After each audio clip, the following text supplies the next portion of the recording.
Liberty in America is under assault. We no longer live in a reality that includes property rights. We're no longer the kings of our own castle. We no longer enjoy the true benefits of capitalism. Instead, we're negotiating our rights with our own government. This isn't how our country was founded. These aren't the ideas of our founders. It's time to seize back our country. This is the Liberty Hour, where these important issues will be discussed for the sake of America's future. With a cigar in one hand and a copy of the Constitution in the other, here's your host, Sean Thompson. This is the Liberty Hour podcast, baby. No commercials. We can relax. We can have a conversation. And if you care to have one, it's 312-642-5600. So today is election day in the Cook County area, Chicago area. And it's going to be, which socialist are you after? Do you want the little one in the man costume, or do you want the big one in the man costume, who has been such a great force as the Cook County president? Oh, thank you very much. And there will be light. It's a little bright, though. Does it have to be that bright? Jeez. This is your choices in Illinois in particular, and nothing represents the failed, corrupt Democrat socialist policies of Illinois quite like Chicago, which is the gemstone of Illinois. It is where all policies lead. It is soon to be the catalyst for the bailout by the Illinoisans, because that's what's on the horizon. You know, it's funny, as I was doing some investigating as to who is running these pro-tax increase commercials to benefit J.B. Pritzker. And you come to find out it's a company that is a shill for J.B. Pritzker's money. So he's got one of these, they call it dark money PACs, which, by the way, I'm one of the few conservatives who think that, are you kidding me with that shit? Are you kidding me that we can't come to an agreement that the real problem in our politics is that people are on a massive pay-to-play system where there is never going to be any changes in the body politic when contractors and benefactors of government cheese money can just cut in politicians and create the money laundering scheme we call Illinois politics. And the corruption is exemplified by what we call the Chicago politician. And we fake the outrage. Oh, how could it be? Ed Burke indicted that every, 16 months on average, another alderman is indicted or under investigation. And we fake that all we need to do is get an election, get out the vote. And I watch the frickin' morons rally around these whores, these political prostitutes we call politicians. And you realize that whether it's J.B. Pritzker, whether it's Bruce Rauner, whether they're Democrat or Republican, they're all doing the same money laundering scheme. They all create laws they don't abide by. They all throw taxes upon the people they don't pay. And you hope that there's going to be some change. If we only get an outsider, we could drain the swamp. And you look at what Trump's doing economically, and you realize he's not draining the frickin' swamp. In fact, what he's doing is purifying the water. That's all he is. It's all the same bullshit, Fed, low interest rates, quantitative easing, and we're going to get to the clips that I was pulling up. But nothing, on my way in, I was listening to Dan and Amy, and they had on a successful against the current business in Illinois, window business, and you see that it's multi-generational, and you see that in any climate, successful people will succeed as long as they can keep it somewhat not intrusive. And I was wondering, what is their reaction, these business people who sell windows and siding and three-season rooms, to the doubling of the Illinois gas tax that's proposed by the Illinois House?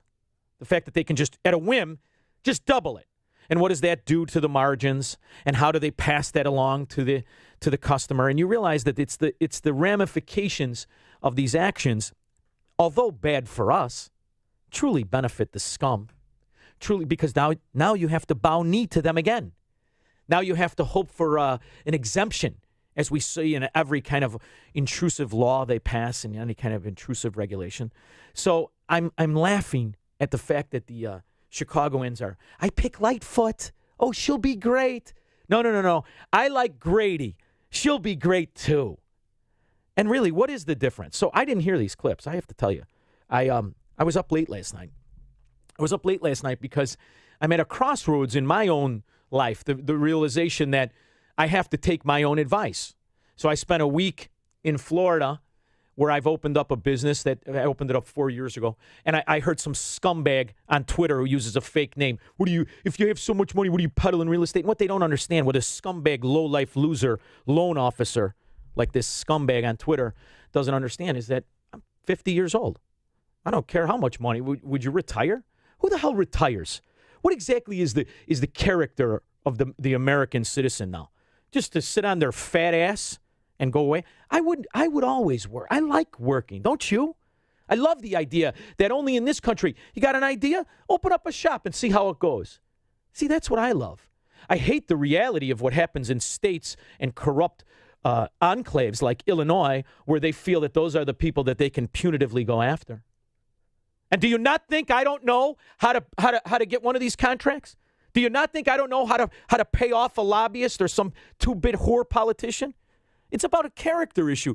And as you look at all of the problems in America today, it's about the character of the citizen that has not only accepted these kind of binary choices of herpes or genital warts like Lightfoot and Preckwinkle, but the fact that you yourself and the citizens around you are so corrupted, you just are so covetous with envy and jealousy, you want to see certain citizens punitively taxed and put under nail. You want to see people that you can use, the useful idiots you can use that are demanding free everything and cradle-to-grave lives. And that's why in Illinois, to me, that's your fellow citizen. The entrepreneur of Illinois, the people like Dan and Amy were interviewing, they are few and far between now. And now they will crank up the thumb screws on them until they just can't take it anymore. And we're going to pretend that there's a difference between this idiot. We've been out here hitting it hard, and our volunteers and field staff have been working really, really hard for the last couple of weeks. So we've said to people, don't pay attention to the polls. Yeah, and this is really encouraged. We've gotten a great reception today. We've been all over the city. We went to Humboldt Park and Devon, and we're here now. And of course, I was on the south side this morning, so gotten a good reception. I'm encouraged. The only difference is 8 inches in the length of forearm hair between these two hermaphrodites. That's it. There is no difference in policy. Although Lightfoot may not be as interwoven with the unions, she will be in 8 months. And it's going to be so different. It's going to be so different. Just like it was different between Pat Quinn and Bruce Rauner and Jelly Belly Pritzker. The only difference is how accepting we are of this failure of these open and notorious political whores. So I was up late last night. Talk about getting sidetracked. Because I'm done. I'm going to weed out of here. And it's hard. But these are the ramifications of this kind of intrusiveness where they tear apart families and they make you, they make you make choices you wouldn't necessarily make at this stage of your life. But it's crucially important, and you have to take advantage of the fact we do have alternatives. We do have options. And the other thing is, if you can't, I started 4 years ago this business. I didn't just do this overnight. That's what I promote you to do. And it doesn't have to be South Florida. I just love sun. I love the ocean. Oh, I forgot to turn my phone on silent.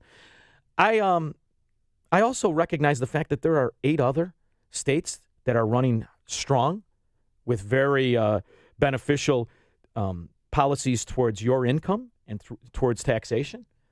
But the reality is you've got politicians that this week in Illinois, this past week, that really, there were mentions of it, but there wasn't an examination of it, that had no problem in saying we're going to just simply double your gas tax, hurting the poorest among us the most. And then the other, to justify the seesaw of tyranny, they vote that some morphodite puts a bill up that every board of a publicly traded company must have an African-American woman at it. And the people just, it's not mentioned. I don't see Chuck Gowdy with his Amish lady hips doing any kind of stories on it. He's more worried about FTD flowers going out for Valentine's Day. You don't really see any massive complaint and uprising, because the reality is what government figured out here is that the infiltration, the seed of socialism has grown so much that we're not even arguing the principles of it anymore. We're just arguing the management of it. And that's what has happened. And that's why the topics that go forward are simply, where do we put X amount of dollars and where do we put X amount of attention? It isn't the principles and the foundation of what Americanism is. So to me, it is time to go to the highest part of the boat that's sinking. But make no mistake about it, the boat is sinking. Sorry, hate to break it to you. But Donald Trump and his failed Trumponomics, his policies of George W. Bush, which, by the way, ladies and gentlemen, that's what we are living in. George W. Bushonomics is the exact same as Trumponomics. So all of these different topics of Smollett and Nipsey Hussle and all the nonsense and The View, which, by the way, Meghan McCain on The View, I did listen to that clip on my way in today. What does she have, circus mirrors in her house? She thinks that she survived the Roger Ailes years of Fox News, so therefore she's some kind of expert on dealing with men who like to go after women. Take it easy, honey. Roger Ailes had a lot of problems, but the only thing he was jealous of you about is if you got to the buffet before him. Big slob. Anyway, back to the principles and fundamentals of what exactly we're arguing about and where exactly the trajectory of our future is headed. And the trajectory of our future, I'm sorry, you cannot spend, you cannot borrow, you cannot fraud and lie and have protectionism to bring you to prosperity. If you did, wouldn't we have already been there? Because all I have heard from the pro-Trump Krishnas and all I have listened to for 2 years and the year that he ran is the fact that it does work. Protectionism, infrastructure, mindless spending, picking and choosing pressure points of tyranny, it works. And nobody can do it like Donald Trump. And that's what I've listened to these couple of years. Oh, let's go. We got a call. I'm going to take it before I hit the clips, because once I hit the clips, it's over with. John, Bridgeport, thank you so much for calling. How are you, buddy? Which man in a costume are you voting for today, John? I don't vote. I ain't voting for these idiots. Good for you. I agree with you. My time. Yeah. I got a question and a comment. One, you better continue the podcast when you're in Florida, when you make the full move. Oh, that I am. Better at least set something up. Yeah, I am, and that's what we're doing right now. And you know what? They've been so kind to me. Honest to God, these people at 5-6, I can't even believe it. But we're working on where I stay. I have a little place where I can go and do the podcast and even fill in. So it's great. Yeah, but go ahead, buddy. All right, good. And I thought you'd get a little kick out of this story, all right? Mm-hmm. I bought a car over 2 years ago from a private owner. Okay. Last week, I get a notice in the mail from the Cook County Revenue's office of the private property sales tax that I didn't pay on. Oh, my God. Are you kidding me? And I had already – now, when I bought the car, I paid – at the time I bought the car, I paid a municipal tax, a county tax, and another tax I forget the name of it. But I couldn't believe it when I got this. So that's how bad. Pritzker immediately he's probably going through all the ranks. Oh. All right, you go through all the paperwork we got to go through. Get money where you could ever find it. So John, years ago. Yeah, John, it's funny. I buy Toyota products. I won't buy a Union product because I drive 40,000 miles a year. I mean, I really do. I'm all over the place. I always did. I love to drive. When I was a kid, when we were young, all a kid wanted to do was get the freedom of his car. I'm still like that. To this day, at 50 years old, I still jump in a car and go for rides like an idiot. But here's the thing. I buy these cars because they last forever, right? So I've got this Toyota. I'm thinking about getting a new one because it's all got 160,000 miles on it. Can you believe that? So I have a place down in Florida, and I'm starting to transfer myself there. So like I've got it. Next week I go and get my license down there, and I'm making the move of the paperwork, and I'm looking at new cars, and I go on the website for CarMax because I just want to just see prices. I know that they got wholesale prices, and as you pick a car, it tells you where you live, what your tax titles and fees are. If I buy the exact same car, all right, in Florida versus Illinois, I save $2,600. Are you? John, you remember when we were kids? $2,600 was more than you spent on your first car. Yeah, $2,600 versus buying it in Florida. I mean, you have to be a moron, John. Honest to God. You got to be a moron to keep taking this. And I've come to that conclusion. And, I married the hottest broad ever from Elmwood Park. I mean, she doesn't listen to the podcast, so I could say that. When I met her, I couldn't believe she would even say hello to me. So I've lived my life where, you want to make your wife happy. Happy wife, happy life. She doesn't want to move. We buy the house 2 blocks from the parents, right? The whole 9 yards. So now I've been for 4 years. Listen, babe, let's get the hell out of here. Are you nuts? It's better for the kids. No, we send our kids to the best schools. I got one at Fenwick, one at Trinity. Okay, great. And in the meantime, you're paying all this money and you think to yourself, why am I'm literally costing myself $50,000 a year. I don't have to by just moving. And ultimately, you got to realize, look at where we are and look at our neighborhoods. You're an old Bridgeport guy, I'm assuming, right? Because I know my guys from Bridgeport. They're born there, they die there. It's like Melrose Park. It's the same thing, right? And after a certain extent, when you're laying on the bed and you're dying, you realize to yourself, do you know the freaking hundreds of thousands I blew just to live in a neighborhood I was comfortable with?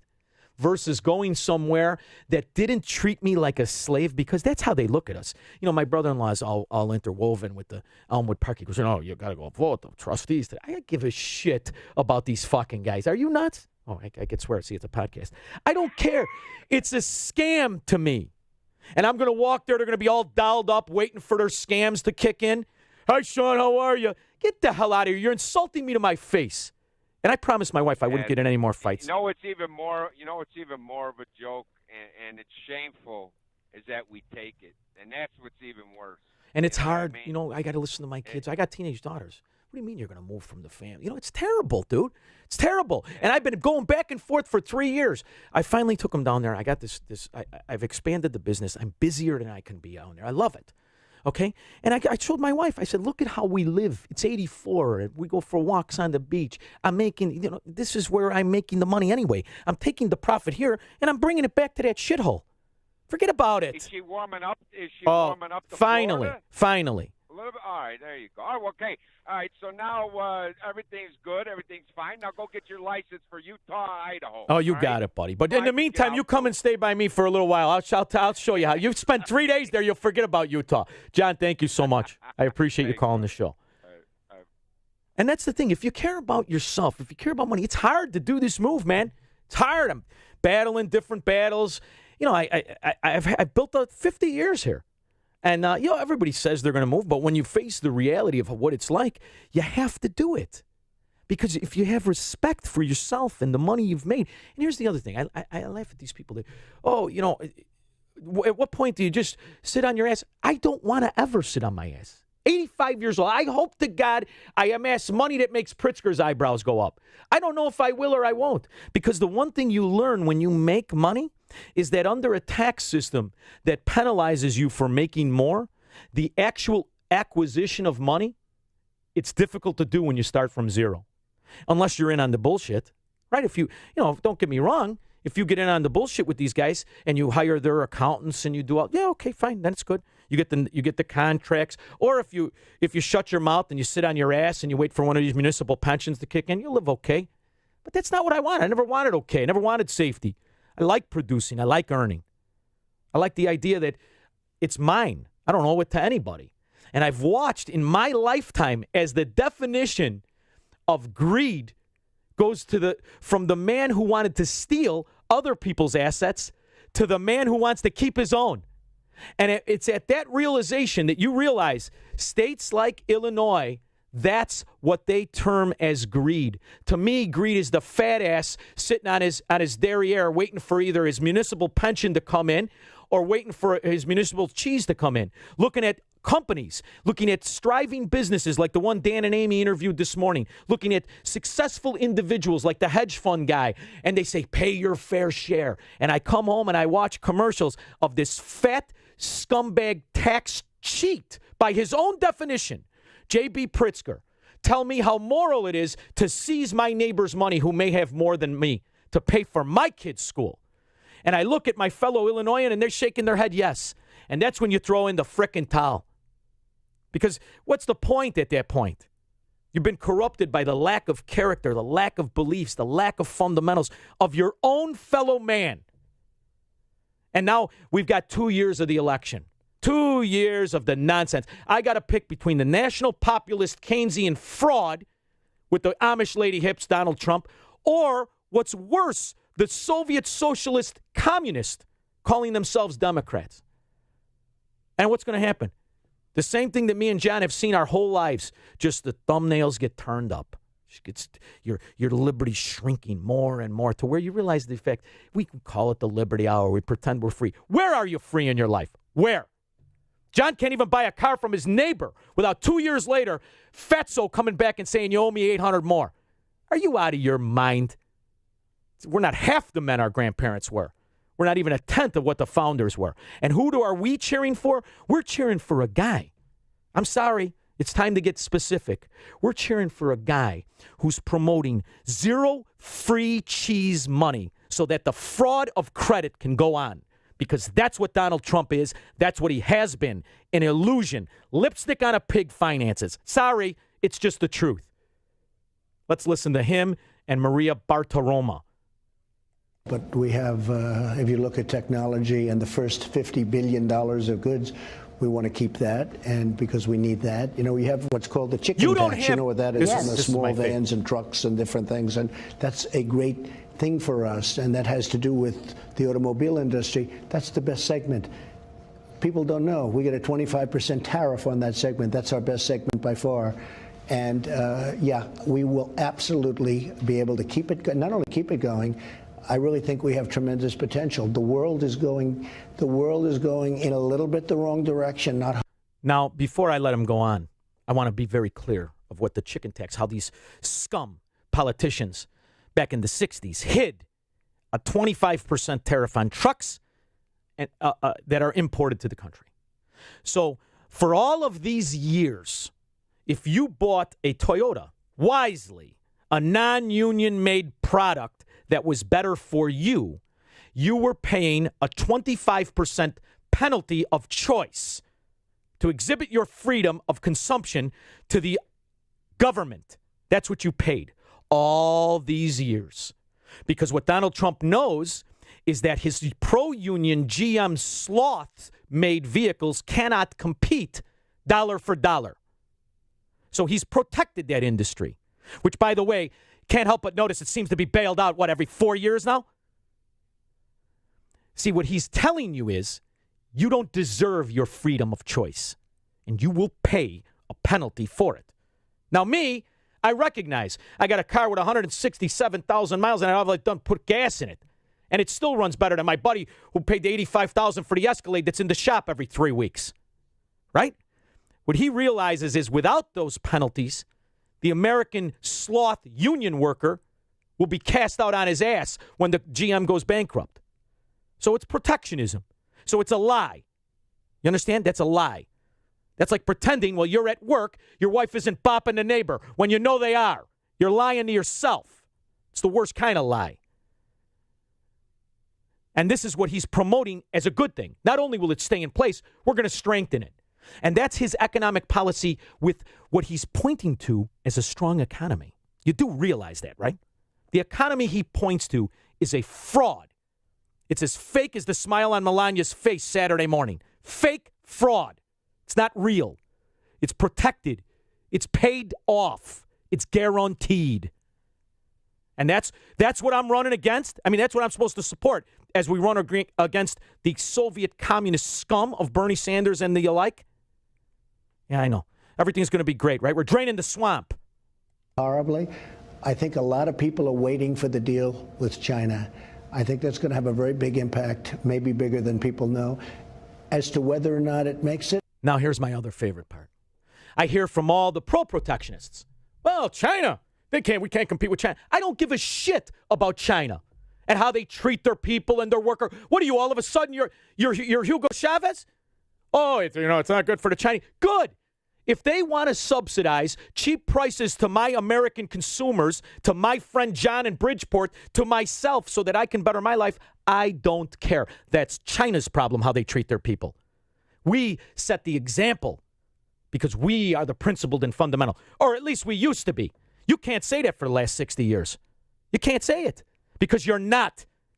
When this is your alternative to socialism. Because you know what this is? This is targeted socialism.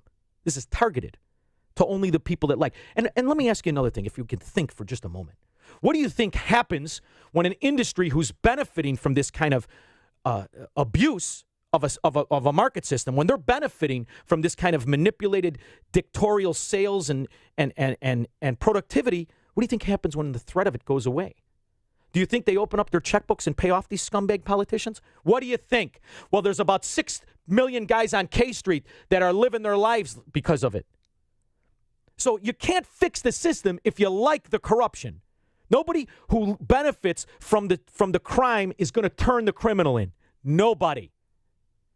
And that's what government learned. That's what Donald Trump knows. And he'll go on to say it. I think it will. I think we're getting very close. That doesn't mean we get there, but I think we're getting very close. I'm glad that you mentioned the chicken tax, that 25% tariff on European light trucks, because right now the Commerce Department is looking at autos and auto parts and whether or not they pose a national security risk. Do they? Well, no, what poses a national security risk is our balance sheet. We need a strong balance sheet. Otherwise, you don't have national security. So people are always saying, well, what do cars have to do with national security?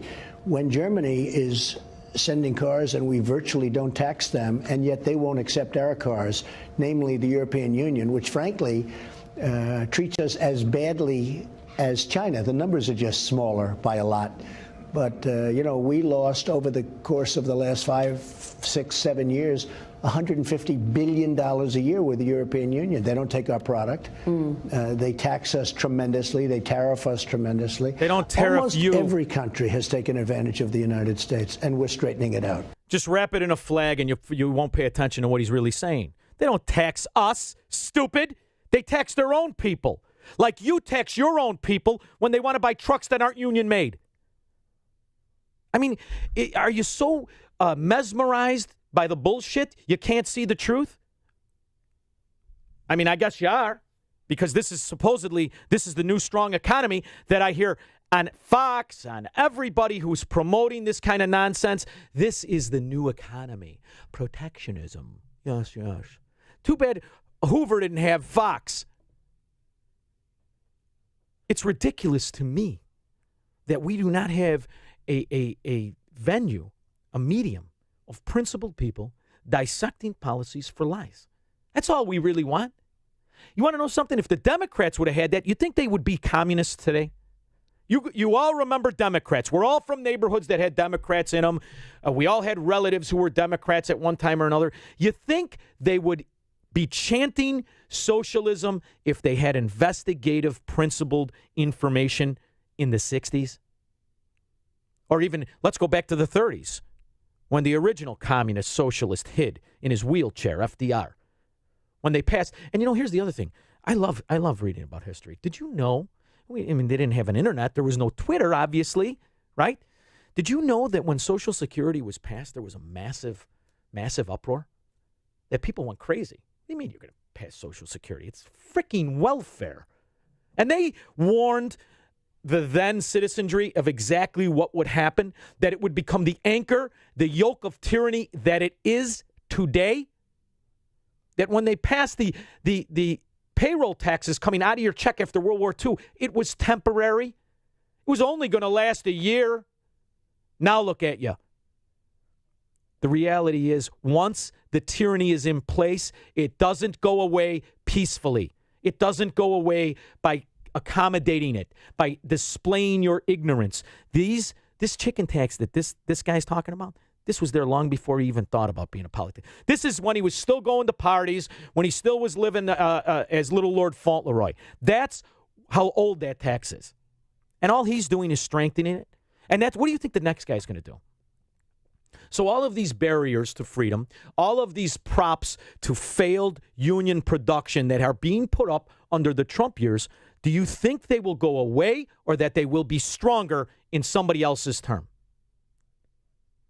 Now, I get all the never Trump. What are you, a never Trumper? No. I'm a never stupid. I like Trump, especially when he says, pull everybody out of the Middle East. Great. I love it when he says, your people are going to break our laws. Now your country gets nothing. Phenomenal. I can do that in the same show. Love that good stuff.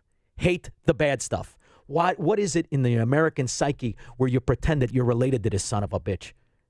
He wouldn't spit on you if you were on fire.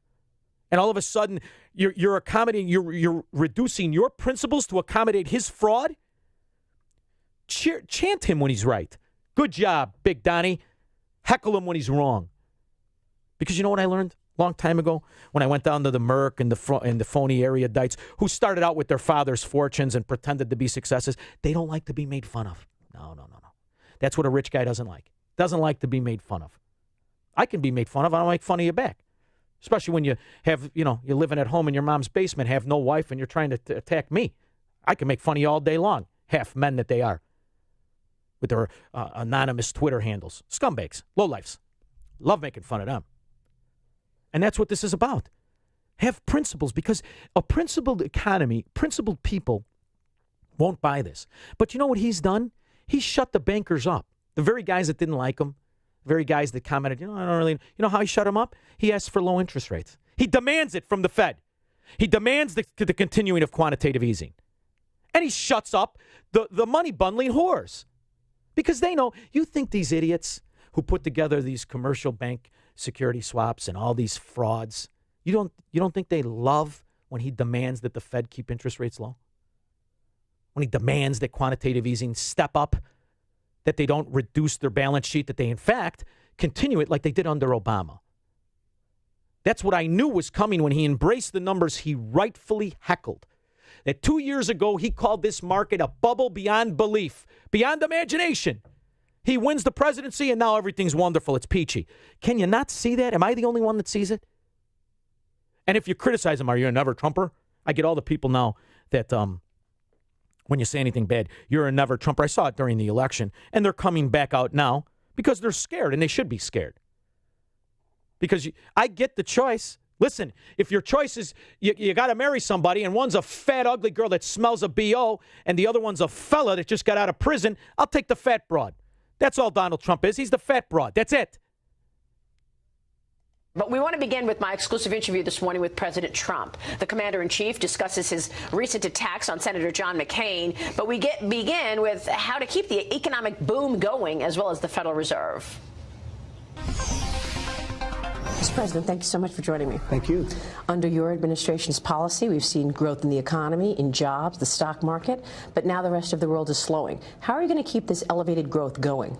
Well, I just think it's happening. You look at what's going on with respect to China, or deal is coming along very well. We'll see what happens. But we're taking in billions and billions of dollars for the first time ever against China in the form of tariffs. I'm very happy with that, but I think the deal will probably happen. I think they need it very badly. Nobody's ever really seen anything quite like what's happening. Then we did the Mexico and Canada deal, USMCA. That's going very well. I think sure that, it is. It's not even implemented, you freaking liar. It's a great deal. It's a really great deal. NAFTA was, to me, one of the worst deals I've ever seen as trade. Well, this is when I love to show the idiots out there who pretend to be capitalists, who pretend to be Reaganites. NAFTA was Reagan's idea, morons. NAFTA was Reagan's vision. NAFTA, although had some problems, was more free trade than this, where he dictates, like J.B. Pritzker does, how other companies and how other countries run their policies. But who's the globalist now? All the people, it's the globalist fault. You're saying words you don't even know what they mean. Like a stripper telling me you're in college, dummy. You don't know what you're talking about. This is globalism. His new, where he dictates the policies of Mexico and Canada, that's globalism. Can you frickin' follow the bouncing ball? I think the WTO is terrible also, by the way. I think that's a really bad one. And he's right. The WTO is terrible. He's right. A nougat of correctness. Good for you, Big Donnie. We're doing even better with WTO. We're winning cases all of a sudden because we never won cases. Now we're starting to win cases because they know my attitude. If they don't treat us fairly, we get out. And there's a big difference there. We're doing a good job. We finished up at 3.1 GDP. Everybody, Poppycock. Poppycock. You don't have 3.1 GDP. You're cooking the books. Just like you did at the casino when Daddy came in and bought the chips and never cashed them in. You're cooking the books. When your GDP is propped up by mandatory purchases from companies that wouldn't make those sales without your strong iron-fisted dictate, it's not real. when your GDP only comes at the cost of government spending, which, buddy, you spend it like a third wife at Nordstrom's. You spend, and you don't care, and nobody does who supports you anymore. Nobody focuses. That's $22 trillion. What would you people have done if Obama was the president and presented a budget that blows the doors off Obama's budget and Bush's budget, that increases the dark money to secret organizations threefold? What would you do if Barack Obama implemented this kind of iron-fisted control over economic and trade the way this guy does? And nobody asks for the power of this negotiation to be put back where it belongs, in the Congress. See, because this is what you run against. This isn't what you embrace because you like him over, correctly, the communists. I get it. But you know what this gets you to Illinois. This is what we've lived with in Illinois for 50, 60 years. Lesser of two evils. Not as bad as the other guy. Where would you have been if Rauner, can you look at the damage the guy you support does to your state? That's what they do to our country. The damage done to America was done by Bush and his TARP. And you paid off the very scum that bankrupted you. And look at what they're doing it again. They're doing it again. You're just perpetuating the reality of paying consequences. Pay them and move on. Because I can move from Illinois to Florida. What are you going to do then? What are you going to do then? You can't go forward. So call out this stupidity. Demand a change.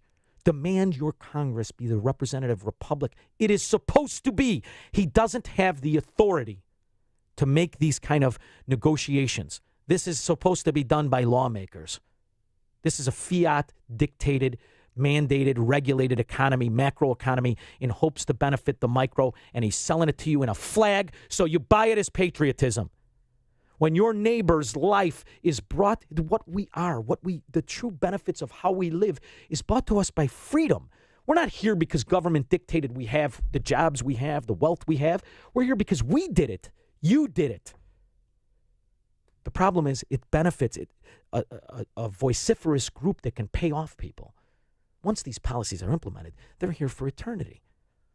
This isn't Austrian economics. This isn't Milton Friedman or Hayek or Reaganomics. It's not. Reagan was hampered by Bush. For those of you that remember the elections in the 80s, old man Bush with the funny socks, scumbag that he was, do you remember how he heckled Reagan during the debates? He's the one who coined it voodoo economics. He's the one who tagged it trickle down. He didn't believe in it any more than Donald Trump does. The irony is Donald Trump is the fourth Bush. That's how it really looks.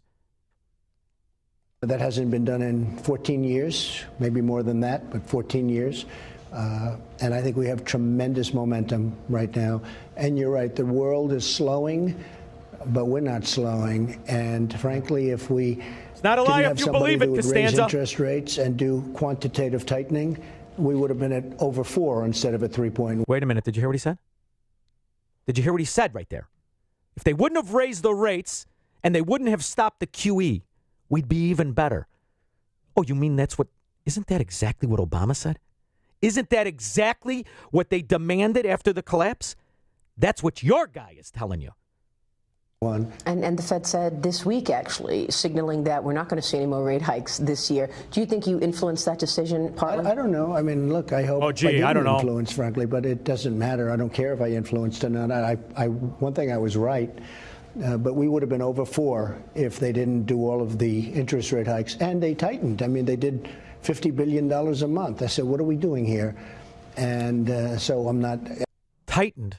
That's not true. They just stopped it from going out. Think about what is happening in the macro economy and what you're cheering as a strong economy. Now, granted, 50% of the people own stocks. And let's not forget all the phony baloney scheme pensions that are interwoven. So you need that market up. You don't even care if it's real, right? To you, it's just implants. You don't care if they're real. You just want them big.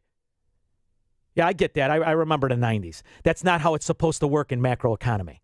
3.1 may be the best in 14 years. I'm not happy with it. We should have had much higher.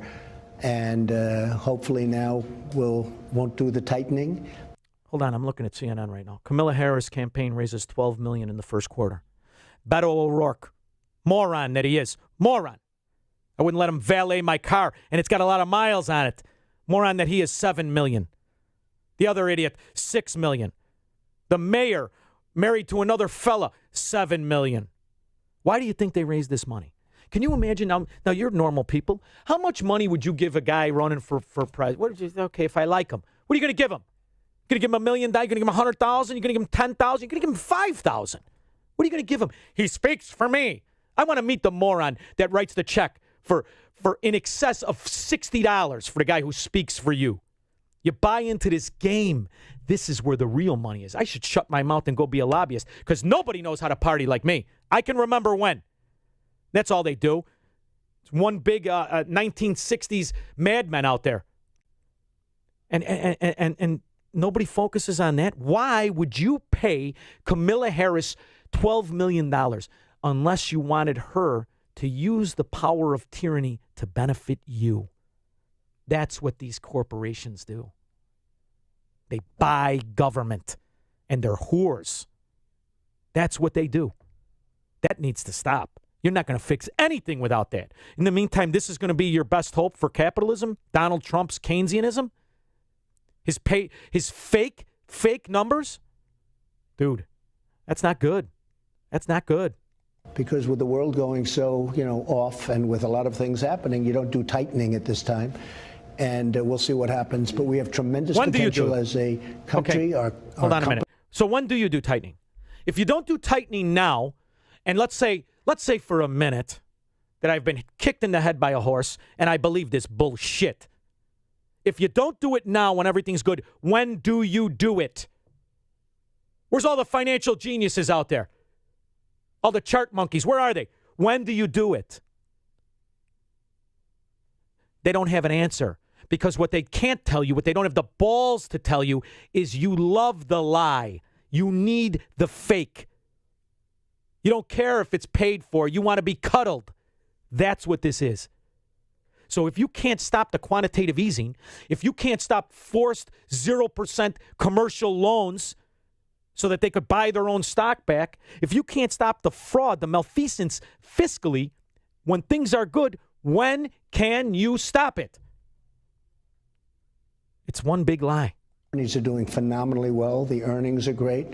We have the greatest companies in the world. We're not being treated properly by other countries. Yeah. But things are and slowing. I'm straightening Things that are out. slowing. So can you keep Good this thing you're growing? here. Oh, I think so. I think we can, and I think maybe others can't, but I think we can, absolutely. On China, you've got officials headed to Beijing this weekend. You said that the tariffs are going to stay in place for a substantial period of time. Is there a snag in these negotiations? No, not at all. Because what he goes on to say is they've offered him zero. He don't want zero. He don't want zero because it's fair. He thinks China pays the tariffs. He doesn't even know what it is. Or he's just a bullshit artist. Either way, you lose. And this is our hope. This is the guy. This is my guy. Your guy. It's him or it's communism. Don't you understand? All communism is Donald Trump in a hurry. That's socialism, what he's talking about. That's forced, onerous taxation for freedom. That's what he's selling you. Sorry, I know I'm supposed to be quiet till after the election, but I'll get back on board. Don't worry, I'll get back on board. But I'm not going to do it quietly, and I'm not going to buy this bullshit for 1 minute. Don't you either. You got one shot to do things right. You can't go back, and this is what he's trying to tell you. You can never go back to where they're not quantitative easing, where they're not manipulating interest rates. You can't go back because you like the lie. This is why I rejected TARP when it was sold to us. I'll say it to the end. It was the moment in history. It was when the shot was heard around the world that capitalism will never exist again in America. It can't, because what's the opposite? If he's telling you can't do it when they're good, when are you supposed to do it? When are you supposed to stop the QE? When? You never. But I'm never going to shut up about it. Sorry. If you don't like it, you could always go listen to somebody else. In the meantime, if you want to listen to me, I'll be back tomorrow, 9:05 a.m. Now I got to go to my little club. I'll talk to you guys later.